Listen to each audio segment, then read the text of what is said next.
Welcome back to Disco, guys. So we actually managed to get the body down last time. We had a big chat with Everett Clare. We spoke to his kind of right-hand man, his assistant, just beforehand, Leo, and he told us that Measurehead would take it down for us, and that's what's happened. Measurehead's taken the body down. Everyone kind of now believes that we're working with the Union. The Scabs do, at least.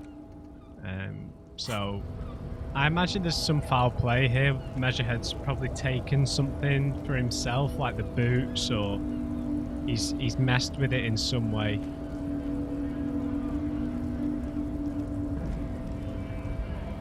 I don't think we need to talk to this guy just yet. Let me just double check that it's half-light. For something, Rond? Come to tell me to fuck off? Yes, a half-light is what we need. We need about 15 more XP before we can do that. But we're going to do this first before we then maybe talk to the guys in there. If they're still there, it's late afternoon now. They might not be back until the morning. That's not good.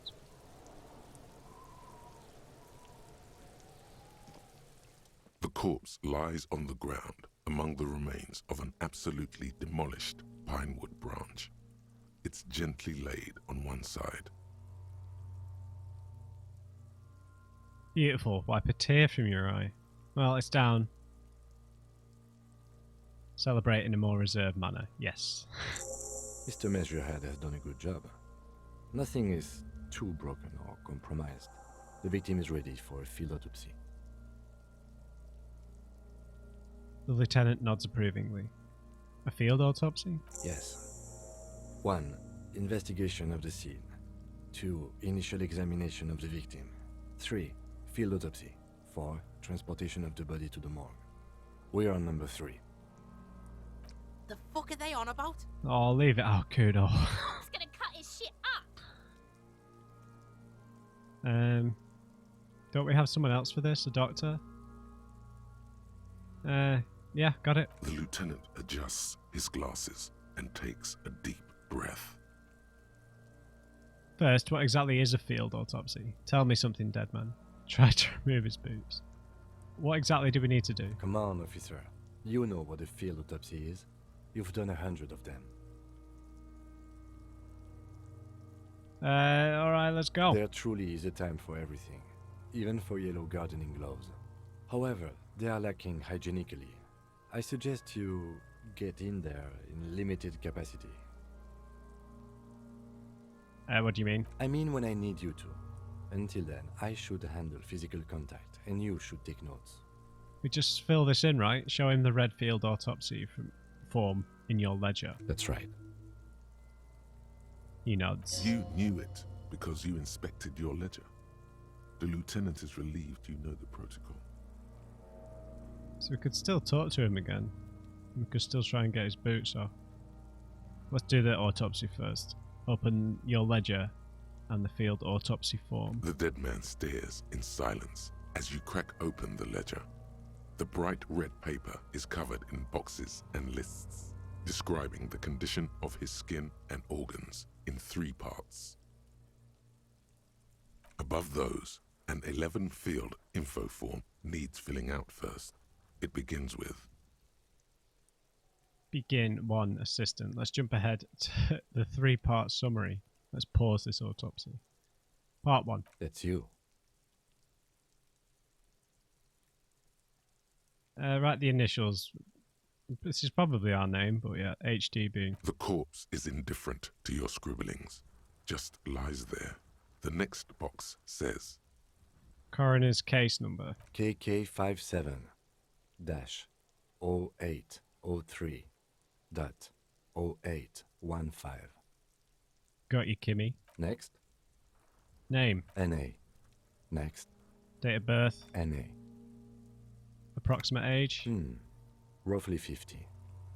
About 50. The corpse looks ageless, like meat on a hook. Race. Mondial. Subgroup Occidental. As per your observation. Write that down. That means The pudgy nothing mess to me. looks neither mondial nor occidental. It doesn't even look human. Sex. Fucky fuck Sorry. The little monster exclaims energetically. Male. Pigs can have sex. Male. Nor does he look male, with his pregnant belly and indistinguishable face. Date of death was 4 days ago, right? We're still going with March 4th. 51. Yep. What else? 9. Body identified by is non-applicable. 10. Case number is the same as the coroner's case. He looks over your shoulder. KK 57 0503 0815 listens motionless, with the cargo belt still around his neck. Only one box remains. Evidence of treatment. None. At least not after the initial examination. A strange word. Treatment.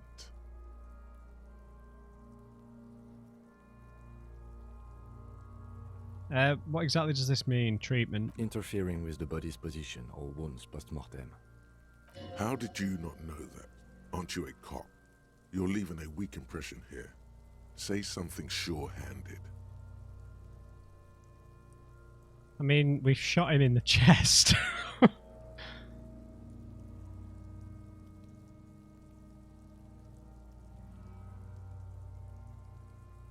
I'm not so sure. A silent nod.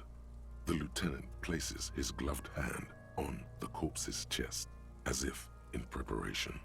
Your central nervous system recognizes this gesture. It's the stations of the breath. Ecclesiastic, religious in nature, a holdout from pre-DeLorean burial rites. It takes him 2 seconds to perform. Then, somewhere in Jamrock North, a small wood shed behind Rosenkrantz Row, Lieutenant Nick Feuerbach puts his hand to the chest of a small corpse, no larger than a monkey. It's raining outside, light drizzle. There is darkness in the shed. Elsewhere yet, an obese female sits in a wicker chair, her silhouette ball-like against the window. Outside, Grand Coudon. The day is turning dim for Sergeant Mac Dawson. Hand extended, he approaches, to make sure she is dead more than anything else. And so, all across Jamrock, Coal City, GRIH, 42 deceased persons found today, 42 stations of breath. We should start the post-mortem. The corpse cannot feel Kim's hand on his chest. It no longer meaningfully interacts with its surroundings. A thicket of boxes and lists on red copier paper tries to answer why. Number 1, external examination, a summary. Clothes. The deceased wears armored boots and white briefs. The make of the briefs is Babrodine, I think. Let's see. He turns the body onto its side to check the underwear label. See, it's happening. Babrodine, yes. Inexpensive. Size M. Color white. The disappointment is palpable. The red-haired thing was expecting something more lurid. The rest of the clothes have been removed post-mortem by scavengers in order to get to the victim's ceramic armor. Officers are in search of the missing pieces. Removal of the boots is left for processing. It would be clever of you to omit the boots altogether, sire. If you are to keep them for yourself, as you ought to, you have deserved them more than anyone else.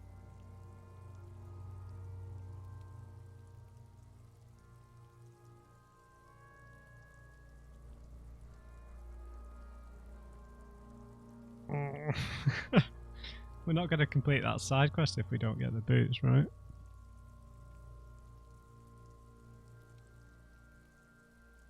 When am I going to get them? Patience. After the autopsy, before the body is taken away, there will be a window of opportunity. After the lieutenant has gone to sleep. I hope this has helped you, my liege. Didn't know drama was a shit stirrer, putting bad ideas in my head. This sounds like more of a savoir-faire kind of thing to suggest, right?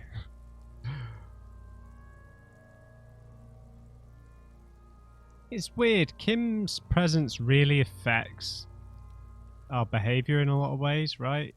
Like that presence of authority, or constantly making us do the right thing, right?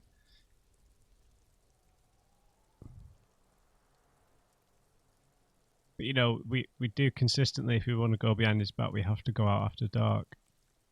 I guess that's a whole other game then, right?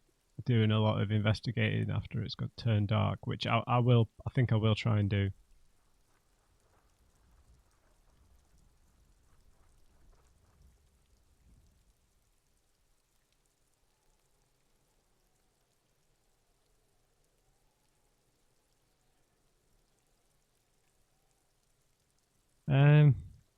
We've been pretty. I don't think I've done anything like this so far. I'm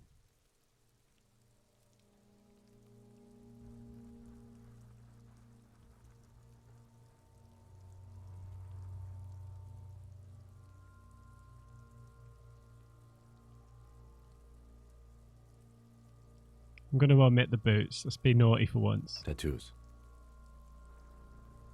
He stands up, feet planted on either side of the body. The upper torso is covered in a single, continuous tattoo, resembling a national pattern. It reaches from the right shoulder to the heart. The ink is blue and white. The assistant has a color photograph of the markings, to be added to the case files as document A1. The photo is taken on the scene, using a Trigger Mini. The photograph will go against us, right? Because his boots are on in the photograph. The deceased has a cargo lashing belt around his neck, tied with a hangman's knot. Color yellow. Length 3 meters. There is a buckle on the other end. Well nourished, athletically built, measuring 1.8 meters. Generally consistent with age, about 50. Preservation is good. Ambient temperature below freezing. Body hair is light brown. Distribution is consistent with age. The deceased had male pattern baldness. Hair is combed back, short. He kneels in to get a better look. Touch the corpse's hair before moving on. Write it down. Short, light brown, male pattern baldness. Touch his hair? The hair under your latex fingers feels cold to touch, wet.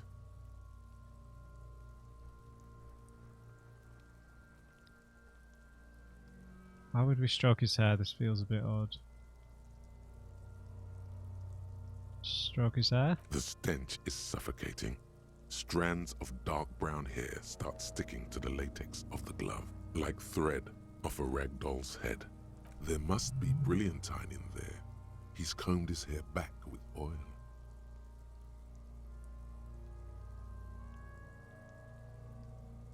Yeah, let's add the brilliantine. Lividity is consistent with hanging. The head is congested. Contusions are present on the head, chest, and thighs. Consistent with stones thrown post-mortem. Low velocity. Fucking low velocity? You think Kuno doesn't know what you're talking about? Velocity was fucking max. Talking shit about Kuno's velocity. Yeah, you throw like a wimp, kid. In addition, there are bite marks on the face, scalp, and chest. Consistent with predation. Write down. Ligature mark. The lieutenant produces a small folding knife, with the other hand pulling on the belt. He starts cutting into the polyester. The stench is horrid. After a while, it's obvious the material cannot be cut. The steel wiring. There's too much of it. We need to remove the belt so we can get to the ligature mark. You got just the right tool for that. The chain cutters. Oh yeah, I'm prepared. Good thing we got these chain cutters. Always good to think ahead. Now, He points to the rope squeezing the dead man's neck. we need to cut the belt to see the ligature mark below. Carefully, with as much precision as you can. See, my pig is gonna fuck his head off. No, he ain't. Your pig's a boring fuck.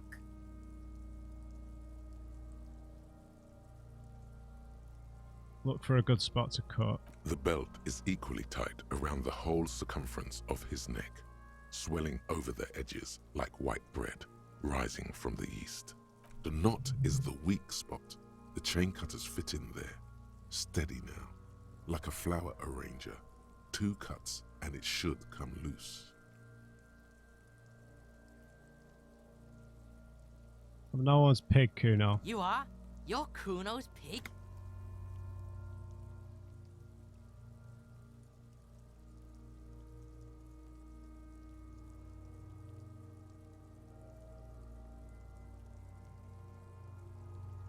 I don't want to put the point in. Oh, why would you do this to me? I don't think an extra one is... It's only going to bump it up back up to the 50 odd that it was, right? So it's not going to make a massive difference. You jam the cutters right under the knot. That seems like a smart idea. Yeah, somewhere there. Already they're buried deep in the man's flesh. Then you rotate them to get a better hold. Then... Just cut it. Yeah, fuck him! Fuck that faggot! Corpse fucking time!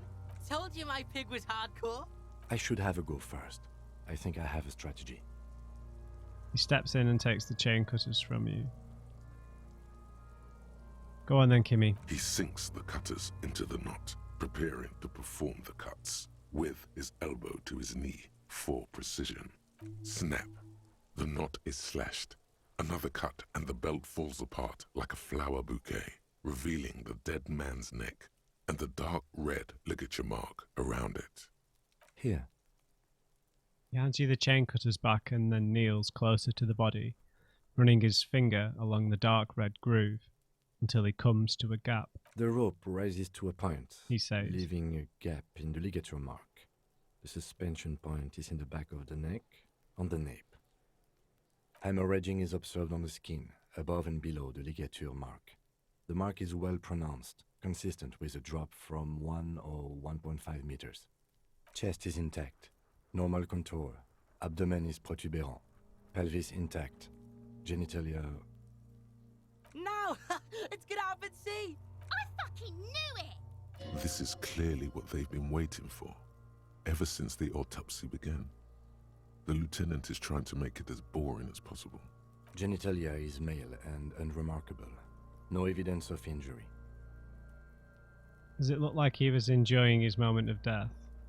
Inspect the genitals.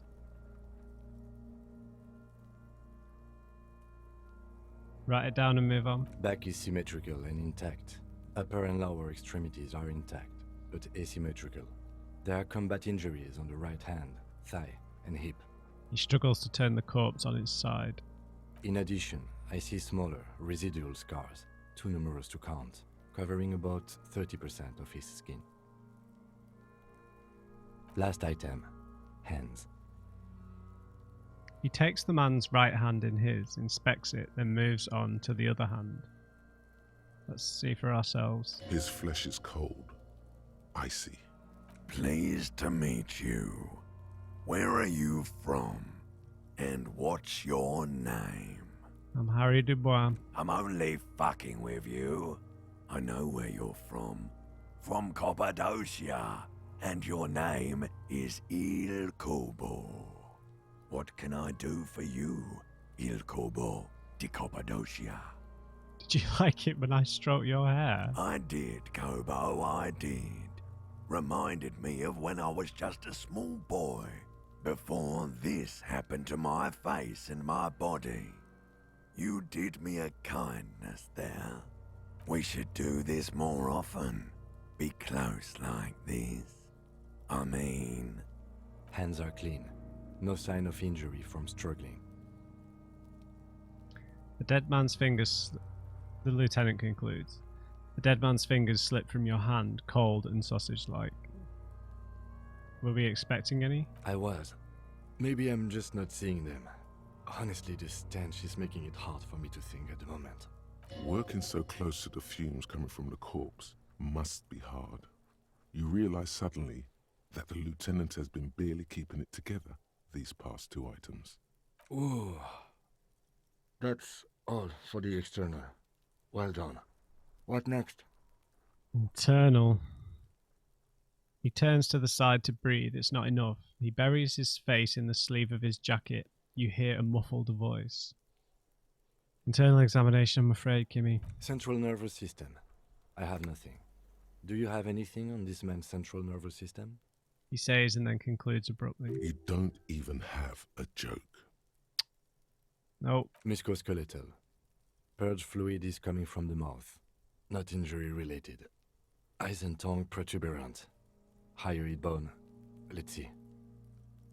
He gets close to the swollen mouth hole, eyes squinting from the fumes. With his eyes almost closed, the lieutenant puts his hand on the dead man's throat and begins to massage it, gently. A rotting smell erupts from the mouth. Purge fluid runs down his lips, black and viscous. You hear cracks as the lieutenant moves his sharp fingers inside the flesh, like the creaking of an old house at night. Yeah, jack that fucker off! The hyoid bone is fractured. The rest of the musculoskeletal system is intact. Unremarkable. Okay. Respiratory system. Back hunched, as if in prayer, he begins to pry open the dead man's jaws. He stops to exert more force, both hands are used. Oral cavity shows no lesions. The victim has received dental implants, possibly after a combat wound. Mouth swollen, hemorrhaging present in mucosa of the lips and mouth. From here, it looks as though the clown-faced man is screaming. The tendons of his jaw are torn apart. Hyoid ripped from the force of the lieutenant's hands. Let's have a look. No scream, no sigh of relief rises from the darkness inside. It's humid there. Sickly sweet air, unlike anything living. You feel like you're about to throw up again, straight in that mouth of his.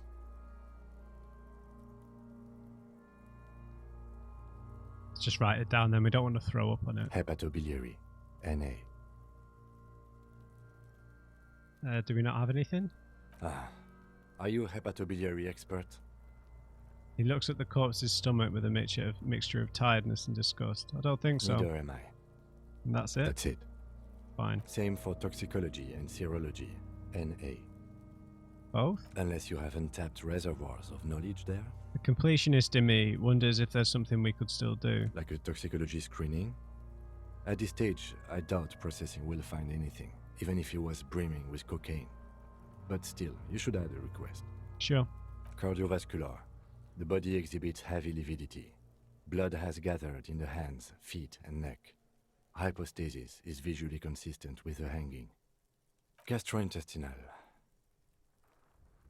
He breathes a sigh of approaching relief. This is the last field on the list. He looks around to the ground, to the pool of feces there. Digested semi-solid food in stomach. Voila. He touches the corpse's bloated lower abdomen briefly. Write it down, omit the voila. Omit the voila. What's next on the list? Description of the injuries, a summary. Let's see. We have bite marks, contusions on the head and chest, and a ligature mark encircling the neck. You'll need 3 fields. Leave a 4th one too. What about the things we've done to him? Oh, so we inflicted them? I thought we were in this together, Gimme. You mean the spin-stabilized munition from a Kill A990 muzzleloader lodged in his lung? Or the incision on the thorax from a chin cutter? Neither was a team effort, and I wouldn't mention them. Muddies the water. Fine, I agree. See? These pigs are fucking corrupt. Why don't you fuck him if you love him so much? Now, injuries. Bite marks. Head, chest, and scalp bite mark injuries. Predation by birds has caused damage to the body. Odontologist does not need to be consulted. And your opinion, officer? Beneath the description, there are 2 boxes waiting to be ticked. Opinion fatal injury or opinion non-fatal. Non-fatal. Agreed. Next injury? Contusions. So, the scalp bleeds from a post-mortem head injury, a stone. The injury does not have the rim of an early inflammatory response. The perpetrator on the scene has confessed to causing it post-mortem. Ah, that's why we should have moved more of his hair out of the way. It might have revealed more about this wound. At maximum velocity, fucko! Has confessed to causing it at maximum velocity. The lieutenant's admission has caused great gratitude in Kuna. He is silent with it. Okay. Coagulated blood sticks to his scalp and chest, where the countless stones have hit the dead man. Beneath, the description of injury. 2 boxes. Okay, I've made a mistake then. I should have further inspected his head because it might actually be a fatal injury and then they've hung him to cover that up.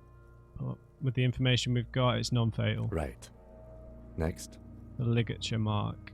a dark red abraded ligature mark encircling the neck, with a gap on the nape There was a- measuring, let's say, 7 centimeters. The hyoid bone is fractured, the cervical column intact. I see hemorrhaging on the skin above and below the ligature mark. Depth of the mark, 1 centimeter. No signs of clawing on the neck. Below the note, 2 customary boxes wait to be ticked. The man's head jerks to the side. The ring around his neck is visible. Fatal injury. That's it. We have established cause of death. It's not much, and it leaves much to be questioned. But it's a start. Let's wrap this up. I pronounce this field autopsy over. I forgot to ask about the 4th thing. Damn it. He produces a small black plastic roll from his jacket, a body bag. Let's wrap it. Yep. How did you think it went? Well, we established probable cause of death. Some would say that's the goal of an autopsy. We also requested a toxicological screening. That was thorough. The results should arrive in a couple of weeks, if we are lucky. I will not hold my breath. Then, given the state of decay here, I consider establishing the victim's ethnicity a minor success. Anything else? We were thorough with the list of injuries too. We described them all in detail. What is there to say? Given the circumstances, it was a professional field autopsy. I'm annoyed about the hair thing now because if we would have maybe moved more hair out of the way, we would have revealed something that's hit him on the head that couldn't have been caused by Kuno, but who knows. What now? I need a copy of that autopsy form. Then I will drive him to Faubourg Okay, there you go. for processing. He looks at the dead man one more time and slipped. Then at the slip of red paper in his hand, then at the corpse again. He's thinking, did I miss something? You tilt your head, also looking at the corpse. Search the body one more time thoroughly. Tell me something, dead man. Shoot, loony rooney. Never mind. Come back later, Coppo. Amuse yourself with my frank manners and my memento mori features. If possible. Also, see me in your dreams. So, I can't say this because he's going to take him away and we want the boots. Right? We need to leave him here until the morning, right? We've got 2 experience points. It's a legendary check on perception, even though we've already got a reasonable stat in perception. And we need to put a point in Half-Light. But I could put 1 more in perception just to boost this a touch. I don't know about letting him leave with the body though, because we want to pinch the boots, right? I don't know if Kuno and Kuno-S are going to be gone after 9 o'clock, but you'd assume so, right?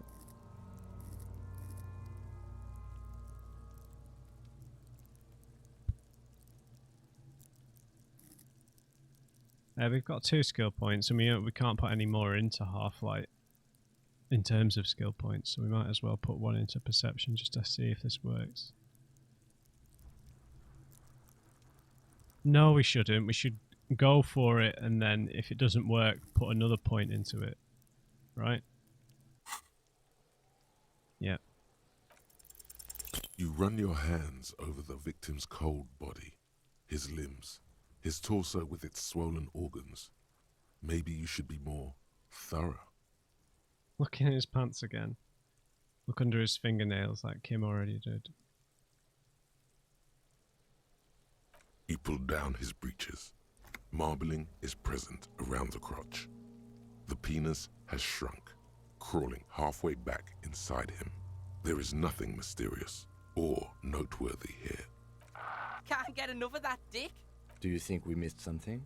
You can't shake the feeling that there are more secrets concealed in the flesh before you. I just feel like there's something we've missed. Okay, well, we are in livor mortis here. He is disintegrating.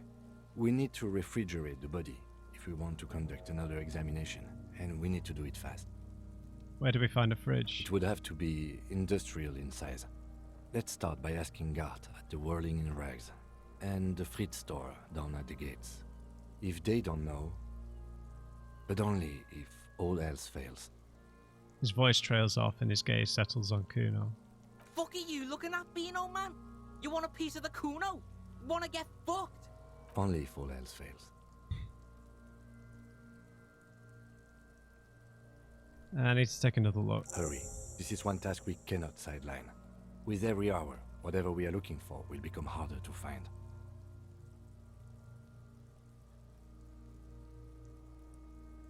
Okay. Let's see if we've got a fridge to put him in then. I can't imagine that Gart's going to be very cooperative here. And that perception check is really high. I don't know, man. The guy's been outside for 4 days. Is it going to make that much more much more difference? Can I help you? I need to use a fridge. Yes, yes. For the dead body. You want to put a dead corpse into my fridge, right? Have we already asked him this? Correct him.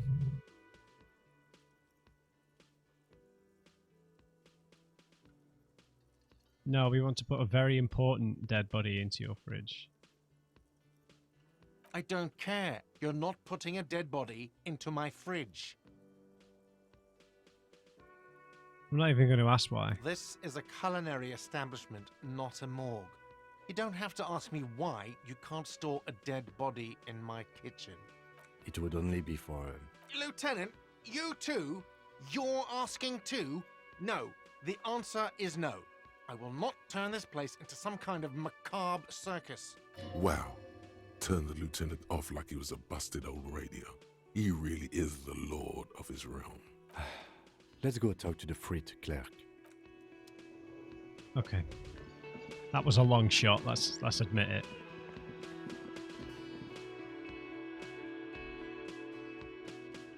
Alright. I don't know if we're going to get the boot. If we will be able to get the boots off if we hide the body in the somewhere else, though. Not hide the body, you know what I mean. Store the body. Send him for processing.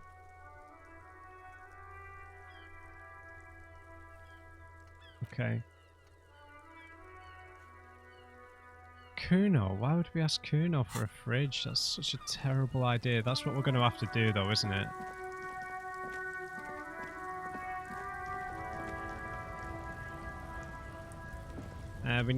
We could do with doing that quest as well. We've got plenty of items to boost our half-light.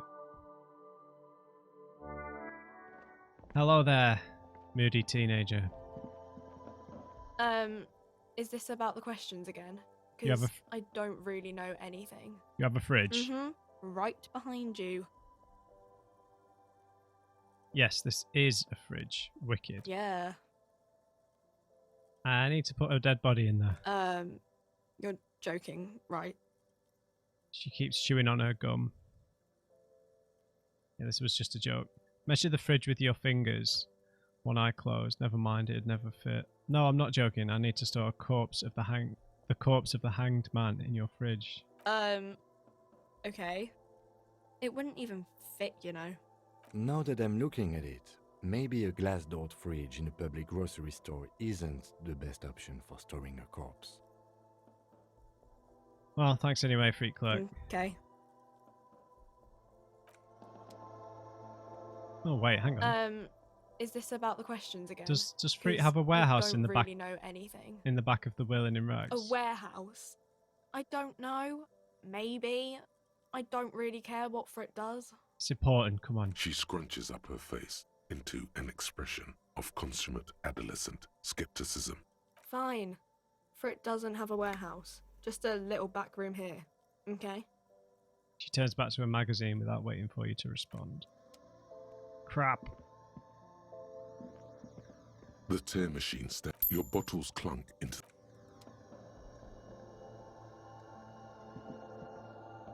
Alright, guess we've got no other option, right?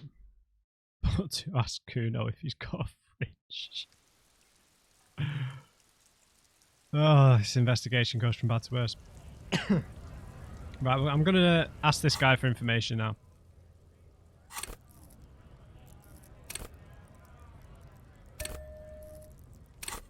Right, Half-Light.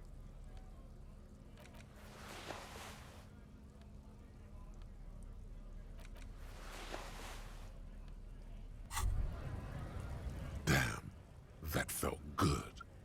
Your heart's pounding nicely. You should tell people to fuck off more often. Kim, I think I should tell people to fuck off more often. It felt really good. Fuck yeah, motherfuckers. That's the spirit. Thank you. Never forget, the whole world's a wooden house, and you're a goddamn flamethrower. Sure. Looking for something, Hunt? Come to tell me to fuck off again? Come on, buddy, tell me what you know.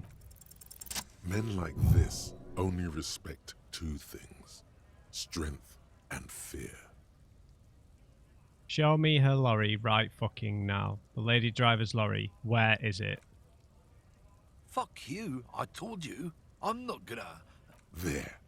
His voice grows smaller, as yours. I'm gonna fuck you for the rest of my life, you understand? I've been to your fucking lorry. I know where it is. Point to it. I'm gonna burn it down, you hear me? What's your name, fuckhead? I'm gonna go on police radio saying this guy told Madre to fuck off.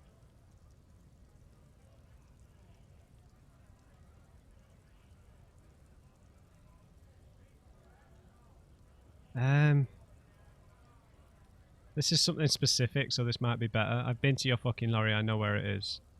Look, fuck you, man. It's some lorry down there. Green, banged up thing. I don't fucking know who she is. When did she go away? I don't know. I don't even know her name. She just rolls with the fleet and acts like a big shot. Some dyke, probably. I haven't even seen her for days. Now it's not a big deal for him anymore. This is how he saves face.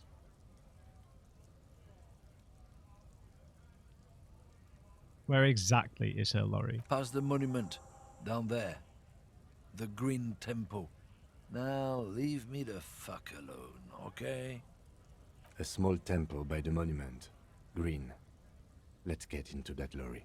Yes. Looks like he got his adrenaline up, too. Right. Excellent.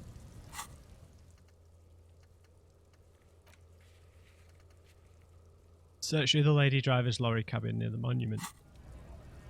Okay. The green one near the monument. We didn't need the information from you, Tommy.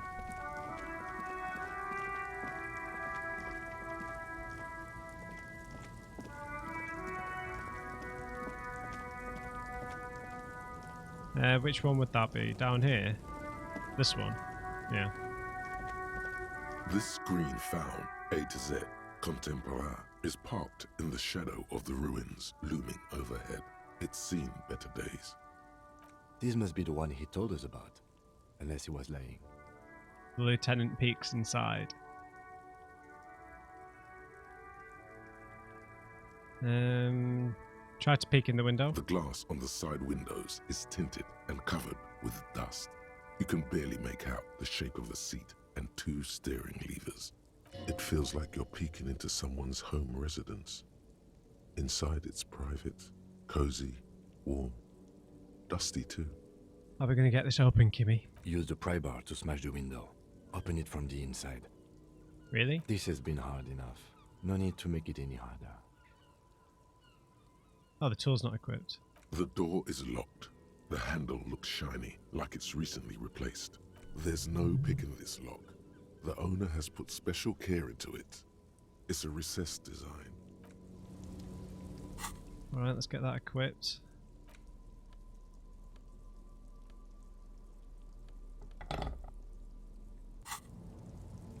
This screen found, A to Z, contemporaire, is parked in the shadow of the ruins looming overhead. It's seen better days. I don't think we've got any items, have we? Oh.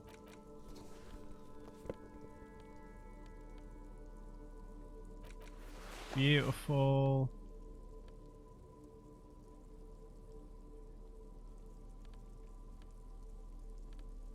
I'll put my interfacing gloves back on even though they look bad. Okay, what's the role now? Found, A to Z, contemporaire, is parked in the shadow of the ruins looming overhead. It's seen better days. How come it's only on 2?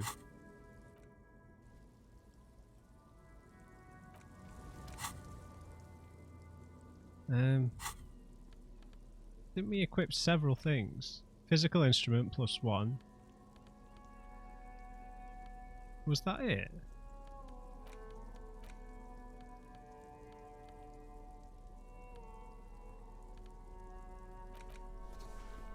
There we go.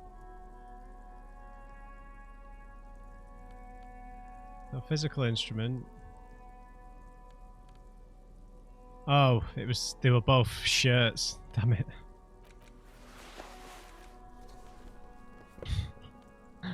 That's upsetting.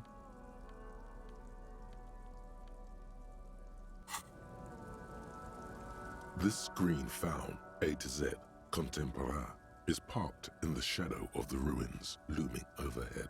It's seen better days. So we can try it. We can then put the point into physical instrument and try again, right?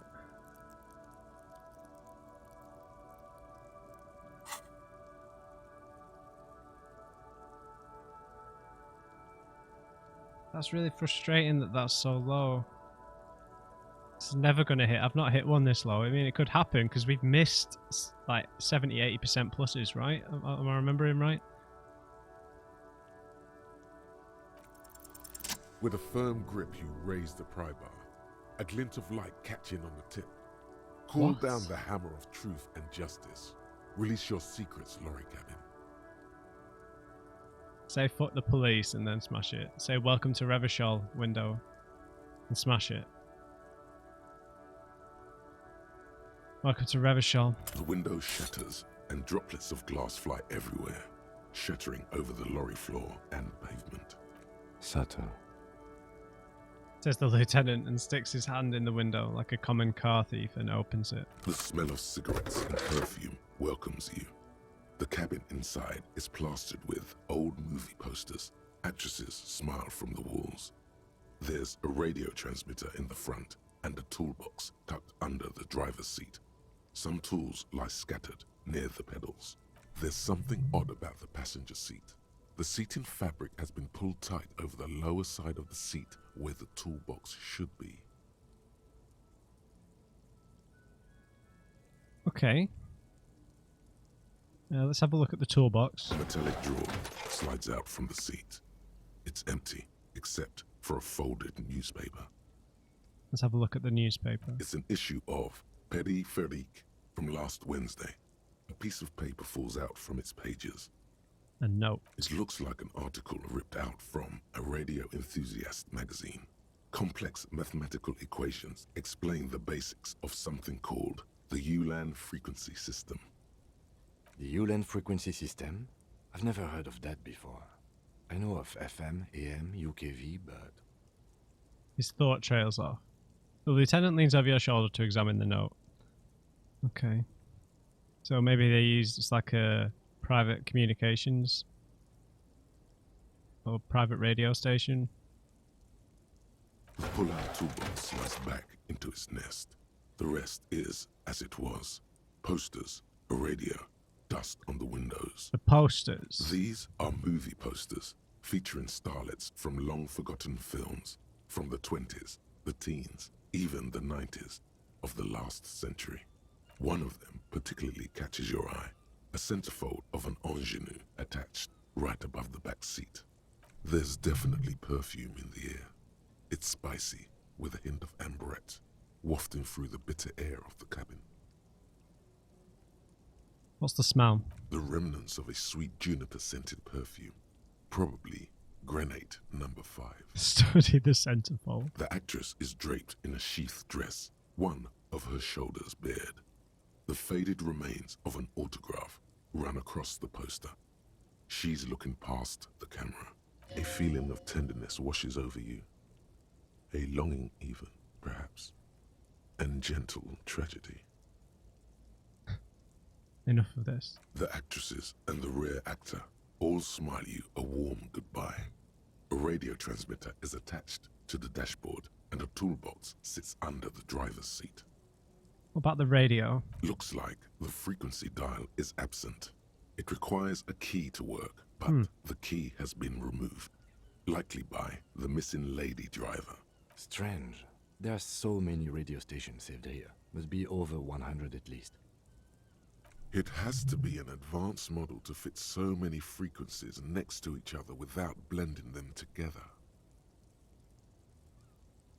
Why would they need so many stations? For contacting an entire fleet of lorrymen, for example. This is all shortwave, UW and UKV. Looks like we are dealing with an impressive organizational tool. The nerve center of a huge operation, with quite a range too. A 20-kilometer radius at least, perhaps extended by an attachable antenna that's not here right now. Is there anything we can do with it? Doesn't look like it. It's completely inoperable without the dial key. Okay. The ghostly actresses and the rusty toolbox under the driver's seat and the oddly bulging seat cover. What about the pedals? You wedge yourself under the steering wheel to get a better look. Seems like the few tools lying around here, a hammer, a pair of pliers, a rusty wrench, have been casually thrown there by the disorganized driver. But one odd detail does catch your eye. A piece of sandpaper has been glued to the throttle. Sandpaper adds extra grip. Looks like the driver's glued a piece of sandpaper to the throttle to offer extra grip. Sandpaper? A novel technique? More grip? Maybe they're not that tall or the legs are a bit short. The movie stars are still smiling from the walls. But there's something strange about the passenger seat. The radio transmitter sits on the center console and the pull-out toolbox lies hidden under the driver's seat. Some tools lie scattered near the pedals. Let's peel off the cover on the passenger seat. Voila! A stack of neatly folded papers has been stashed behind the seating fabric. You see 3 maps depicting a large metropolitan area. It's Revachol. Some of its routes and highways have been outlined with a pen. Bonne prise. The lieutenant commends you as you shift through the treasure, well worn and folded into neat squares. Fold open the topmost map. This large map displays the elevated motorway called 881. The intake leading to Martinez is marked with a blue X. There's another X on the off-ramp at a place called the Old South. Toll booths at the intakes are marked with a circle. It looks like there are scant few ways of getting onto the elevated motorway that runs over Jamrock, and this person knows them all. There, hundreds of thousands of motor carriages roar on the 881, high above the mass of brown and red roofs that is Jamrock. The commuters don't even look down. The world ceases to exist outside the windshield. Where does the road lead? To Kuron, through the middle-income neighborhoods there, by the river, and then to Stella Maris and La Delta for work, while the men and women of Jamrock scuttle to their fates below the road. What about the second map? This municipal map from the 30s displays a complex system of storm sewers underneath a sub-district called the Pox, old military hospital, right adjacent to the 41st precinct.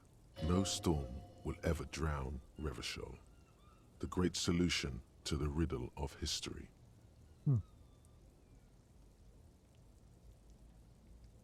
The third map.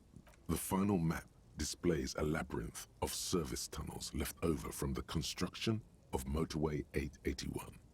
A few routes have been marked with a pen, where the tunnels and sewers surface near the eminent domain and a traffic island in central Jamrock by the lake. These service tunnels were probably used during the construction of the foundation beneath the motorway. And what does this all mean? It means that the smugglers are secretly using the motorway to transport their goods and materials. They've infiltrated East Motor Tract, most likely. The RCM patrols most of these auxiliary roads, though apparently not all of them. Where does the contraband end up? Who do you think is behind this? Hard to say. This distribution network looks certainly large, yet still vague enough. It doesn't reveal much about the Besmerti behind it. Besmerti? The Besmerti is a Revacholian crime syndicate. They see themselves as the inheritors of the 14 Revacholian Indo-tribes, but really they're just violent gangs vying for control on the west side of Revachol. Okay. With cool names like La Puta Madre and Aura Masta. It's a dark parody. So who do you think is behind this? It's definitely not the Union. They just do some logistics. This operation has spread everywhere in Jamrock. If it's that widespread, then Madre remains the most likely suspect. Here's bad news. There have been attempts at a serious investigation before, but they haven't ended well for those involved. The lieutenant removes his glasses and polishes them with a handkerchief. Especially bad news for cops who may have something in their past they don't even know is there. Alright, Half-Light. Pipe down. You've only just come on the scene. Let's return them. Best not to disturb the scene. I'll have forensics go over the lorry and pick these up later. The stack of maps looks just like before, barely noticeable. The movie stars look silently by, and the pull-out toolbox has a rubber handle, worn from years of use. You close the rusty old lorry door. Great. I think we got everything. A word, detective? Before we return to Joyce? Okay, Gimme. Alright, we've finished here. Let's quickly debrief and go over what we found, so we don't do it in front of the company rep. Seems like something police would do. What do you think of all this, Gimme? Honestly, I'm quite worried by what we've seen so far. The evidence seems to point to a rather extensive and well-organized operation. Yeah, so they've got an entire system. They were using the storm drains. It's not just like one person involved, like the lady driver. It's a whole network, and Madre might be involved. I'm especially intrigued by that radio transmitter, particularly the sheer number of stations it can connect. Looks like this alleged drug trade casts a wide net. I'm not sure what the Ulan frequencies are all about, but they may hold some significance. Perhaps it's a better way to connect between fleets while avoiding frequency bleed, or maybe it's used to tap into RCM networks. Listening in on your calls. Go away! Between you and your station. A worrying prospect. Why is he piping up so much? Oh, and the maps we found. They reveal the geographical extent of the operation. Looks like they've used abandoned tunnels and access roads to stay hidden. This is useful info. Yeah.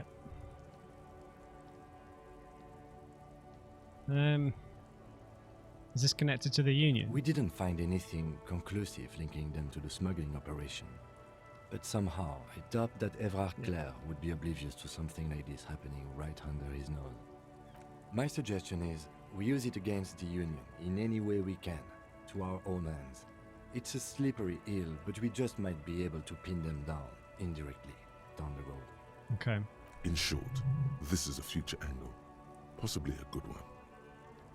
The movie posters? As elegant as they are, I don't think they are relevant to the drug trade.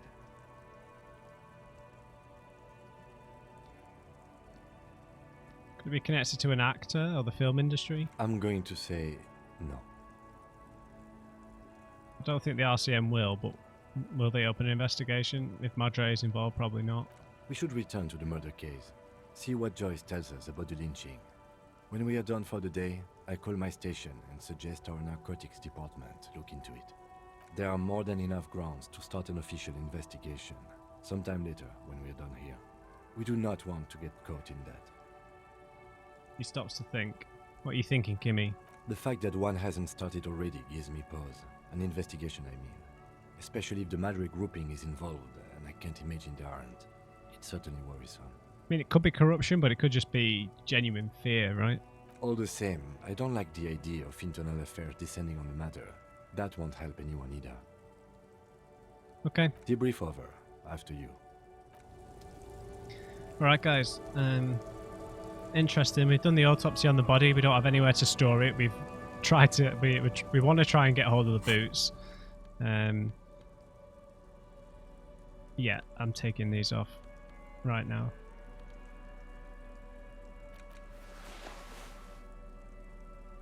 And the shirt was just for physical instruments, so...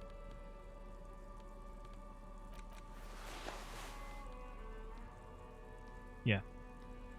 What else? Okay.